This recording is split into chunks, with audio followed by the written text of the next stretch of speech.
영국 중부지방에 가면 워릭성이라는 곳이 있습니다. 워릭성 외곽에 스태포트 어펀 에이번이라는 굉장히 긴 마을 이름이 있습니다. 긴 이름을 가진 것만큼 도시가 큰 게 아니고 그 긴 이름만큼 굉장히 작은 마을이라고 합니다. 그런데 영국을 방문하는 많은 사람들이 이 마을을 방문하기를 원한다고 합니다. 특히 문학을 하고자 하는 사람들, 문학도들은 무슨 수를 써더라도 이곳에 꼭 한번 방문해야 된다고 합니다. 그게 소원이라고 합니다. 이 작은 마을, 이름도 생소한 이 작은 마을에 사람들이, 특별히 문학을 꿈꾸는 사람들이 꼭 찾아가야 되는 이유가 뭘까요? 이 정도 되면 뭔가 좀 추측이 되실까요? 이유는 그곳에서 누가 태어났기 때문이에요. 누굴까요?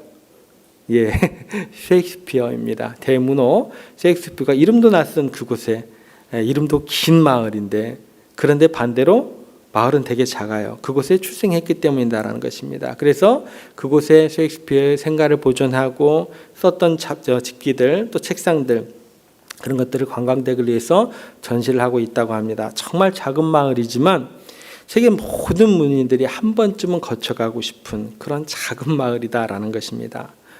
오늘 우리가 읽었던 본문에 나오는 한 마을이 있습니다. 이름이 뭐죠? 베들레헴이라는 마을도 그 마을과 마찬가지다라는 것입니다. 도대체 베들레헴이라는 그 마을이 어떤 곳이기에 예수님께서 그곳 가운데 탄생하셨을까? 사실 베들레헴에서 아기 예수님이 태어나신다라는 것은요, 거의 기적같이 어려운 일이다라는 것입니다. 왜냐하면 예수님의 부모님이었던 요셉과 마리아가 살았던 곳이 나사렛이라는 동네였습니다. 그런데 나사렛이라는 동네는 베들레헴으로부터 거의 직선으로 반듯하게 간다고 해도 한 120km 정도 됩니다. 그런데 이 사람들이 그렇게 반듯하게 가는 어떤 루트가 없었어요. 이 사람들이 요단길을 따라서 항상 걸어 다녔거든요. 그렇게 그 길 따라 걸어가면 150km 정도가 떨어진 곳이다라는 것입니다. 우리로 이야기하면 서울에서 이제 대전 정도의 거리, 제가 마포에서 여기를 찍고 오니까 거의 한 80-90km가 찍히더라고요. 그러니까 서울을 갔다가 다시 오는, 그것보다 조금 적은 어떤 킬로미터라고 생각을 하시면 될 것 같습니다. 그런데 지금도 아니고 2000년 전입니다. 2000년 전에 교통이 발달하지 않았을 때에 만삭이 된 여인이 그 약혼자와 함께 150km를 걸어서 간다라는 게 이게 좀 쉽지 않은 이야기가 되더라는 거예요. 왜 꼭 그렇게 150km를 가서 그곳에서 아이를 낳아야 했을까? 이게 참 의문이다라는 것입니다. 더군다나 열심히 갔어요. 근데 예약되어 있는 집이 없었어요. 그래서 이제 애 낳을 곳이 없어서 남의 집도 아니고 남의 집, 짐승의 우리에서 애를 낳게 되더라는 것이에요. 왜 꼭 하나님께서는 그곳으로 그렇게 보내셨을까? 그리고 왜 그곳에 태어나게 하셨을까? 꼭 그러셨으면 했을까? 오늘 본문의 말씀을 통해서 우리가 이 궁금증을 조금은 해결해 보기를 원합니다. 하나님께서는 오늘 본문의 그 말씀, 예언의 말씀을 성취하기 위해서 첫 번째로 세계사적인 어떤 그런 움직임을 일으키십니다. 누가복음 2장에 보면 로마 황제가 한 명 등장하게 됩니다. 누가복음에는 뭐라고 기록되어 있냐면 가이사 아구스토라고 기록되어 있습니다. 이 이름을 세계사에서는 어떻게 찾아볼 수 있냐면 옥타비아누스라고 찾아보시면 돼요. 옥타비아누스라고 그 사람을 동원하시게 됩니다. 로마 황제 중에 가장 이름을 날렸던 황제가 누굴까요? 옥타비아누스가 됩니다. 가이사 아구스가 그때 당시에 천하의 명령을 내립니다. 다 호족을 등록해라 라고 명령을 내리게 됩니다. 이 명령에 대한 그 배경은 이렇습니다. 아마도 세금을 더 많이 걷어들이기 위해서가 되겠고, 또 군대를 더욱더 많이 징집하기 위해서가 되겠고, 그러다가 로마 제국의 그 통치에, 자기 통치에 그것을 원활하기 위해서 로마 제국에 있는 모든 사람들은 다 호적을 등록하라라는 명령을 내리게 되는 그 배경이 등장하게 됩니다. 결국 어떤 일이 벌어지게 되냐면 식민지입니다. 그때 당시에 식민지의 가난한 청년 요셉과 마리아는 제국의 그 강력한 힘 앞에서 식민지의 그 눈물과 서러움을 안고 만삭의 몸이 된 상태에서도 불구하고 호적하러 가지 않을 수가 없게 됩니다. 그래서 그렇게 만삭이 된 상태에서 무려 150km를 가게 되는 일이 벌어지게 됩니다. 그런데 놀라운 사실은 뭐냐면 미가서 5장 2절에 나와 있는 이 말씀은 예수님이 태어나시기 전에 700년 전에 예언된 이야기가 됩니다. 우리에게 있어서 700년 전은 어느 정도 시대 정도 될까요? 예. 조선시대도 아니고 고려시대 정도의 때 그 시기가 되라는 거예요. 고려시대 정도. 그 오래 전에 예언의 성취를 위해서 그냥 까먹고 그냥 지나가서 없었어 해도 되잖아요. 그죠? 700년 전인데 고려시대인데. 그런데 그 예언의 성취를 위해서 로마 황제는요. 옥타비아누스는 잠깐 동원이 되고 그냥 시대적 배경으로 사라져버려요. 그가 주인공이 아니에요. 그냥 엑스트라예요. 로마 황제가 엑스트라처럼 잠깐 나왔다고 사라지고 난 후에 역사의 중심에 누가 등장하게 되냐면 예수 그리스도. 그 베들레헴에서 태어난 아기 예수님께로 그 시선이 집중되게 되더라는 것입니다. 예수님이 베들레헴이라는 작은 마을에 태어나기 위해서 로마 황제만 동원된 게 아닙니다. 한 개인도 동원이 되게 됩니다. 그 개인의 이름이 요셉입니다. 그의 진실된 사랑이 또 그 배경에 큰 축을 차지하게 됩니다.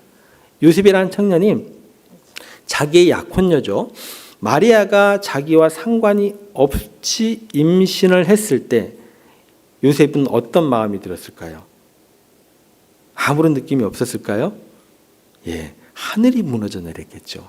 이것처럼 기가 막힌 일이 없어요. 그죠?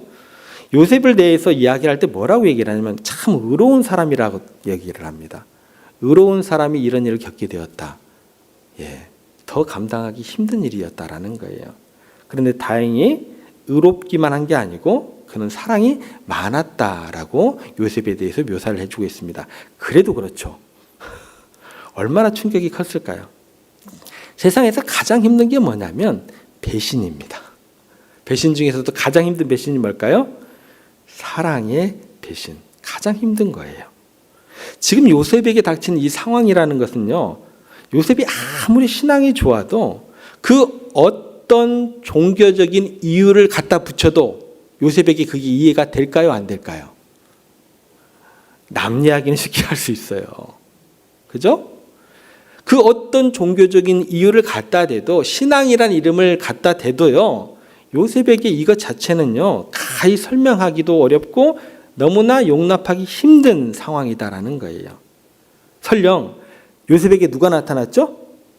천사가. 여러분 천사가 나타나가지고 이 상황에 대해서 설명을 해요. 여러분 같으면 그게 이해가 될 것 같으세요? 천사가 이야기한다 할지라도 그걸 어떻게 받아들이겠냐라는 거예요. 상식적으로. 도저히 있을 수 없는 일이 일어나게 되었다라는 것입니다. 그런데 이 요셉이라는 인물 자체가 마리아를 진짜 사랑했던 것 같아요. 사랑의 여러 가지 모양이 있잖아요. 근데 요셉에게 특별히 이 시간에 나타난 사랑은 뭐냐면 굉장히 자기 희생적인 사랑이 나타나게 됩니다.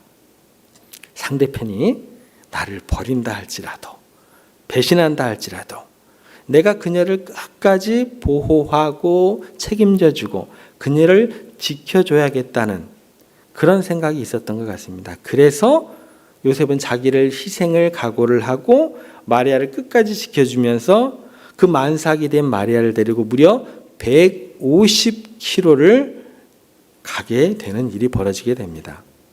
다시 말해서 하나님께서 예수님을 베들레헴에 태어나시게 하시기 위해서 로마 황제를 동원했을 뿐만 아니라 진실한 그 남녀의 사랑을 통해서도 그 예언의 말씀이 성취되도록 이끌어 가셨다라는 거예요. 그렇다고 칠지라도 왜 베들레헴이어야 되는 거예요? 아니 좋은 동네 많이 있잖아요. 왜 꼭 베들레헴에 태어나셔야만 하는 거예요? 뭐 나사렛에서 태어나셔도 되고 아니면 거룩한 도성 어디가 있죠? 예루살렘 얼마나 좋아요. 거기에 태어나셔도 되실 거잖아요. 왜 베들레헴이냐라는 거예요. 왜 하필이면 하나님은 베들레헴에 태어나도록 예언을 700년 전에 하시고 그것을 또 성취하기 위해서 제국을 동원하시고 또 남녀의 사랑을 사용하시기도 하셨냐라는 거예요. 도대체 베들레헴이 뭐길래? 도대체 우리에게 무슨 이야기를 하고 싶으셔서 꼭 베들레헴이 아니면 안 되었을까? 꼭 거기에서 태어나게 하시려는 그 엄청난 노력을 하나님께서 하셨을까? 그 의미를 우리가 꼭 알아야겠습니다. 그 첫 번째 의미는 베들레헴의 크기에서 나타나게 됩니다. 베들레헴의 크기. 그 규모를 통해서 우리에게 주어지는 하나님의 뜻과 의미를 우리가 발견하게 됩니다. 메시아가 베들레헴에 오심으로 말미암아 작고 초라한 존재를 존귀하게 바꾸고자 하시는 그 하나님의 뜻이 담겨 있다라는 거예요. 초라하고 작은 마을, 베들레헴에 만왕의 왕이 태어나심으로 인해서 죄악에 빠져 있고 가난과 헐벗음과 고통당하고 있는 초라한 존재들을 가장 존귀하게 만들고자 하시는 위대한 역사를 하나님께서 베들레헴을 통해서 상징적으로 보여주신다라는 거예요. 오늘 저희가 2절 말씀 다시 한번 보겠습니다. 저희가 함께 읽습니다. 시작. 베들레헴 에브라다야, 너는 유다 족속 중에 작을지라도 이스라엘을 다스릴 자가 내게로 나올 것이라. 여기 시작에 보면 베들레헴 에브라다야. 그 다음에 뭐라고 나와요? 너는 유다 족속 중에 뭐라고요? 큰 곳이 아닙니다. 너는 유다 족속 중에 작을지라도. 지금 베들레헴에 대한 특징을 그 묘사를 하면서 유다 족속 중에 작은 마을이었다, 미약한 마을이었다, 그렇게 이야기를 해주고 있습니다. 그런데 이 작은 마을에서 작은 인물이 나와요? 아니죠. 뭐라고 나오죠? 이스라엘을 다스릴 자가 나온다라는 거예요. 만왕의 왕이 태어나신다는 거예요. 가장 작고 초라한 곳이 가장 위대한 성지가 되겠다라는 것입니다. 이것 알려고 주고 싶으셨던 거예요. 지금 베들레헴의 마을의 인구가 어느 정도 될 것 같으세요? 지금. 저희가 12만입니다. 여주가 4로 나눠보세요. 베들레헴 인구가 몇만 정도 될까요? 지금 3만 정도 된다고 합니다. 그런데요, 이 미가서는 아까 말씀드린 것처럼 예수님 태어나기 700년 전에 예언되었습니다. 그런데 이 예언을 하고 나서 한 200년이 지나고 난 다음에 바벨론으로 포로로 끌려갔던 사람들이 다시 베들레헴으로 돌아와요. 가서 거기서 정착을 하게 됩니다. 이때 정착된 인원들, 베들레헴에 가서 정착을 하게 되는데 그때 돌아와서 정착된 그 사람들의 숫자는 몇 명이냐면 1000명도 아니고 123명이 돌아와서 거기에 거주하게 됩니다. 그러니까 지금 이때의 미가가 예언할 때보다도 훨씬 더 작은 123명이 모여 사는 정말 작은 마을이 베들레헴이었다라는 거예요. 그 후에도 베들레헴은 별로 좋은 일이 없어요. 항상 어려움을 겪는 마을이었다라는 것입니다. 이렇게 초라한 마을에 예수님께서 태어나셨다라는 거예요. 우리들은 보통요, 크고 강하고 부유하고 유명한 것에 우리들의 가치를 듬뿍 담고 사랑을 쏟습니다. 그래서 작다라는 것을 보통 우리는 자랑을 하지 않아요. 그죠? 왜냐하면 세상 사람들은요, 소유가 적고 초라하고 별 볼 일이 없으면 분명히 무시하게 되거든요. 철저하게 외면하게 되거든요. 거기에 익숙해져 있기 때문에 작은 것을 우리들 가운데 경험하게 되면 우리들 가운데 따라온 것은 뭐냐면 서러움, 비참함, 외로움, 이런 것들을 우리들에게 안겨주는 경우가 많다라는 거예요. 세상의 이런 모습들, 작은 곳을 향한 그 무시와 멸시와 차별 등 굉장히 어두운 이런 모습들을 가장 적나라하게 성경에서 보여주는 지역이 어디였을까요? 마을이 어디였을까요? 제가 지금 어떤 얘기를 쭉 하고 있었죠? 어디였다고요? 베들레헴이었어요. 성경에서 그것들을 가장 많이 보여주는 장소가 베들레헴이었습니다. 그런데요, 하나님께서 그 마을을 주목하고 계신다라는 것입니다.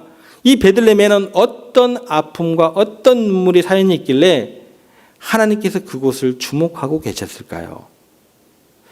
사사기 19장에 보면 작은 마을 베들레헴에 태어난 불쌍한 한 여인에 대한 이야기가 나옵니다. 한 레인이 있었어요.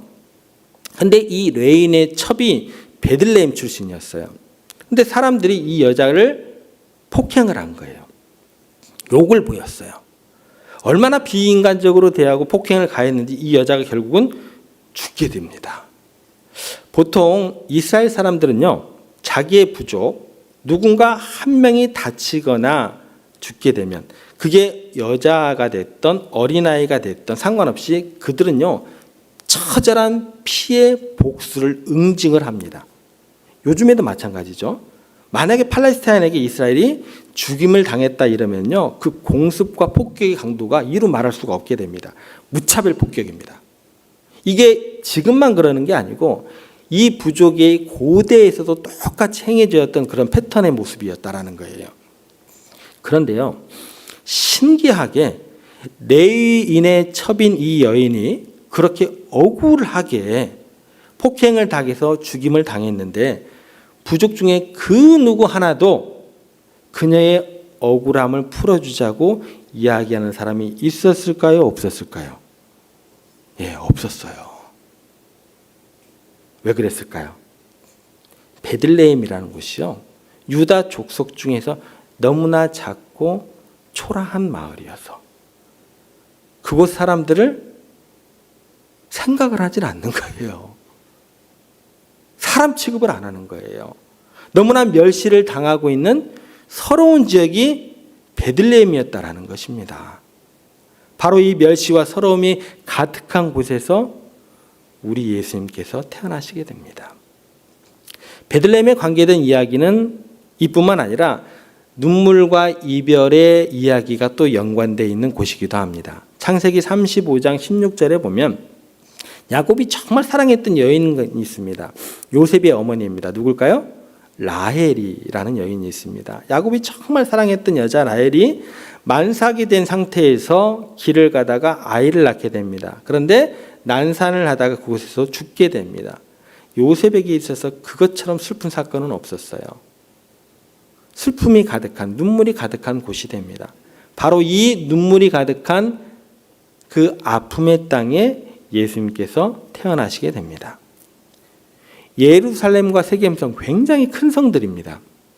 거기에 비하면 베들레헴 어디 있는가조차 몰라요. 큰 성들에 비해서 너무나 초라하고 존재 가치도 느껴지지 않는 가장 미천한 그 마을에 상상할 수도 없는 하나님의 임재가 이루어지게 됐다라는 것입니다. 그 작은 곳을 하나님께서는 우리 인간들을 만나는 접촉점으로 우주의 중심지로 바꾸어 놓는 그런 계획을 하셨고 그걸 이루어 가셨다라는 것입니다. 그래서 우리들이 성탄절만 되면 어떻게 해야 돼요? 끊임없이 오 베들레헴 작은 골로 잠들었느냐, 알지도 못하는 작은 동네죠, 그죠? 예. 끊임없이 찬양의 가사 가운데 부르지 않으면 안 될 수 없도록 만드셨다라는 거예요. 여기서 이스라엘이 얼마나 멀어요. 예루살렘도 아니고 이름도 잘 알지 못하는 베들레헴 지명 이름을 우리가 계속 찬양의 가사 가운데 부를 수밖에 없게 만드셨다라는 것입니다. 왜 그래요? 예수님께서 그곳에 태어나셨기 때문에 하나님께서 육신을 입고 이 땅에 오신 가장 중요한 우주의 중심에 되도록 누가 만드셨어요? 하나님께서 만드셨다라는 거예요. 예루살렘이 아닙니다. 서울이 아닙니다. 여주가 아닙니다. 이것이 뭐예요? 하나님의 마음입니다. 여러분 스스로에 대해서 어떻게 평가하실지 제가 모르겠습니다. 아니, 세상 사람들이 여러분을 지금 어떻게 보고 어떤 것을 보면서 여러분들을 평가할지 저는 모르겠습니다. 뭐 경제적인 문제가 될 수도 있겠고, 학벌이 될 수도 있겠고, 아는 것이 될 수도 있겠고, 또 육신의 문제가 될 수도 있겠고, 우리는 끊임없이 세상 사람들에게 보여지는 것으로 비교를 당하면서 그 비교당함 속에서 우리 가운데 남모르는 아픔이 있고 서러움이 생기게 됩니다. 나는 사랑받고 싶은데, 나는 존귀하게 여겨지고 싶은데 전혀 존재감을 줄 수 없는 그런 아픔들이 우리 가운데 주어지기도 합니다. 그런데 하나님께서는 그 베들레헴에 찾아오셨어요. 하나님께서는 그런 우리를 찾아오셨습니다. 성탄이 의미하는 것이 바로 이런 것이다라고 하나님의 그 마음을 우리 가운데 보여주기를 원하셨다라는 것입니다. 이것을 굉장히 극적으로 보여주는 사건이 있습니다. 누가복음 2장에 가시면 거기에 보면 성탄을 기념해서 우주의 왕이신 분이 태어나는 장엄한 음악회가 열리게 됩니다. 성탄절이 되거나 또 신년을 맞이하게 되면 그날을 기념하기 위해서 유럽에서는 굉장히 큰 음악회들이 열리게 됩니다. 유튜브를 보시면 굉장히 큰 음악들이 또 실시간으로 중계가 됩니다. 그 음악회를 보면 세상에 저렇게까지 화려할 수 있을까 감탄을 하게끔 하는 그런 음악회들입니다. 뭐 안드레아 보첼리 같은 그런 성악가 같은 노래를 부르고 조명이나 모든 것들이 거의 뭐 저희들의 어떤 그 상상을 뛰어넘는 그런 환상적인 어떤 그런 음악회들을 보게 됩니다. 그런데 그런 화려한 음악회들조차도 지금부터 2000년 전에 베들레헴에서 일어났던 음악회에 비하면 조그만 동네 잔치 정도밖에 되지 않아요. 그런 수준에 불과한 음악회가 벌어지게 됩니다. 누가복음 2장에 보면 온 우주의 거룩한 존재들이 다 집결을 하게 됩니다. 어디예요? 베들레헴에. 천군 천사들이 모여서 나신 아기 예수님을 위해서 음악회를 개최하는 그런 장면이 묘사가 됩니다. 그런데 온 우주의 모든 천군 천사들이 다 동원된 최고의 그 음악회에 초대받은 관객이 누구일까요? 누구를 위해서 그 음악회가 연주가 될까요? 놀랍게도요, 베들레헴에 있는 목자들을 위해서 그 음악회가 펼쳐진다라고 기록되어 있어요. 그런데 베들레헴에 있는 그 목자들이 어떤 사람일까요? 한번 생각해 볼게요. 1865년에 필립 브룩스라는 목사님이 성탄절을 맞이해서 베들레헴을 갔습니다. 거기에서 너무나 충격을 받게 돼요. 베들레헴이라는 마을이 너무나 작아요. 그리고 거기에 작은 언덕에 목자들이 양을 치는데 울타리는 다 낡았고 양도 몇 마리 없고 목자들은 너무나 초라하게 그지없습니다. 더군다나 예수님의 탄생을 기념하는 그 탄생교회도 너무너무나 작고 보잘것없고 초라한 교회더라는 거예요. 이분이 도저히 이해가 안 되는 것입니다. 하나님의 아들이 태어난 곳인데, 만왕의 왕이 태어난 곳인데, 아니 이렇게까지 작은 마을이고 이렇게 초라한 곳에 태어났을까? 이해를 할 수 없는 거예요. 3년 동안 이해가 안 돼서 괴로워하고 고민하고 기도하던 중에 작사를 하게 됩니다. 그게 뭘까요? 우리가 불렀던 찬송가 120장입니다. 오 베들레헴 작은 골 너 잠들었느냐, 별들만 높이 빛나고, 이 찬양의 가사를 작곡을 하게 됩니다. 그렇게 작고 보잘것없는 곳이 베들레헴이었다라는 거예요. 그런데요, 그 작은 동네에서 목자라는 신분으로 있을 때 그것 자체는 얼마나 더 초라한지 모른다라는 것입니다.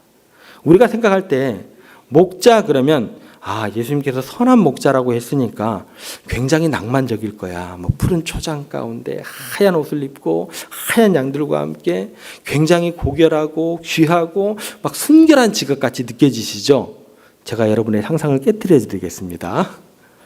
그런데 지금부터 2000년 전입니다. 그곳 가운데 목자들은 그렇지 못했어요. 더구나 밤에 양떼를 지키는 목자들은요, 그 양떼의 주인들이 아니었습니다. 그 양의 주인들이 밤이 되면 양을 한 곳으로 다 모아요. 그러놓고 울타리를 쳐놓고 그 마을에서 집이 없어서 유리 방황하는 사람들을 데려다가 너 양떼 지켜줘 라고 그 임무를 맡긴 사람들이 밤에 양떼를 지키는 목자들입니다. 만약에요, 한 마리라도 잊어버리면 그걸 다 어떻게 해야 돼요? 변상해야 되기 때문에 이 사람들이 잠을 못 자요. 한숨도 못 자고 정신없이 지키는 거예요. 왜요? 먹고 살기 위해서. 또 이 목자들이 어느 정도까지 멸시와 천대를 받게 되냐면 늘 짐승들을 가까이 하잖아요. 그리고 이방인들을 접속할 수 있는 가능성이 굉장히 높다라고 해서 예루살렘 성전에 가서 예배 드릴 때 이 목자들은요, 성전 안뜰까지 못 들어오게 했어요. 성전 안뜰에 못 들어오게 하고 이방인들이 있는 바깥 뜰에서 예배를 드려야 될 정도로 멸시와 천대를 당하는 초라한 사람들이었습니다. 그런데 누가복음 2장에 보면 천군과 천사가 동원되는 장면, 그 장엄한 음악회의 주인공 속에 이 목자들이 앉아 있는 거예요. 따뜻한 양털을 의지해서 누워 있고 천군 천사들이 연주를 하는데 기록을 보면 이렇게 나옵니다. 누가복음 2장 9절 말씀입니다. 저희들이 함께 읽습니다. 주의 사자가 곁에 서고 주의 영광이 그들을 두루 비추매 크게 무서워하는지라. 주의 영광이 그들을 두루 비치며 하나님의 영광이 누구를 비추고 있어요? 목자들을 비추고 있어요. 조명이 우리 생각에는 천군 천사를 비추는 게 맞아요. 그죠? 그게 맞아요. 얼마나 거룩한 존재들이에요. 그런데 조명이 천군 천사를 비추는 게 아니라 목자들에게 비춰졌다라는 거예요. 가장 천한 곳, 작은 곳 베들레헴에서 살고 있는 그 목자들에게 하나님의 영광의 빛이, 그 조명의 빛이 비춰지고 있다는 것입니다. 그리고 천사들이 하는 말이 뭐냐면, 찬양하는 내용이 그 목자들을 위한 복음이라고 이야기를 해줘요. 누가복음 2장 11절 말씀입니다. 함께 읽습니다. 오늘 다윗의 동네에 너희를 위하여 구주가 나셨으니 곧 그리스도 주시니라. 그리스도는 너희들처럼 작고 초라하고 희망이 없는 너희들이 오셨다. 그래서 예수님께서 이렇게 말씀하십니다. 내가 의인을 부르러 온 것이 아니고 죄인을 부르러 왔다라고 말씀하십니다. 여러분, 성탄이 꼭 베들레헴에만 했던 이유는 그곳이 가장 작은 마을이었고 가장 멸시와 천대를 받고 거기에 죽음이 있었고 아픔이 있었고 눈물이 있었고 절망이 있는 땅이었기 때문에 하나님께서는 예루살렘도 아니고 세겜도 아니고 꼭 베들레헴이었어야만 했다라는 것입니다.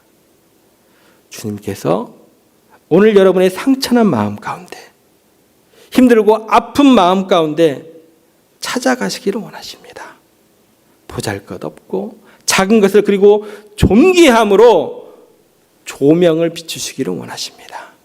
여러분이 어떤 상황에 있든 세상에서 어떤 평가를 받으시든 주님은 여러분 가운데 임재하시고 여러분 가운데 태어나기를 원하시고 여러분들을 그렇게 존귀하게 만들기를 원하십니다. 가장 작은 마을이 세상에서 가장 위대한 마을로 인정받게 된 것, 그곳에 주님께서 태어나셨다는 그 이유 말고는 아무것도 없습니다. 여러분의 마음 가운데 오늘 예수님을 전심으로 진심으로 모시고 예수님께서 여러분의 생명의 구주로 다시금 태어나게 되시는 성탄의 계절과 여러분들의 오늘이 되시기를 주님의 이름으로 축복합니다.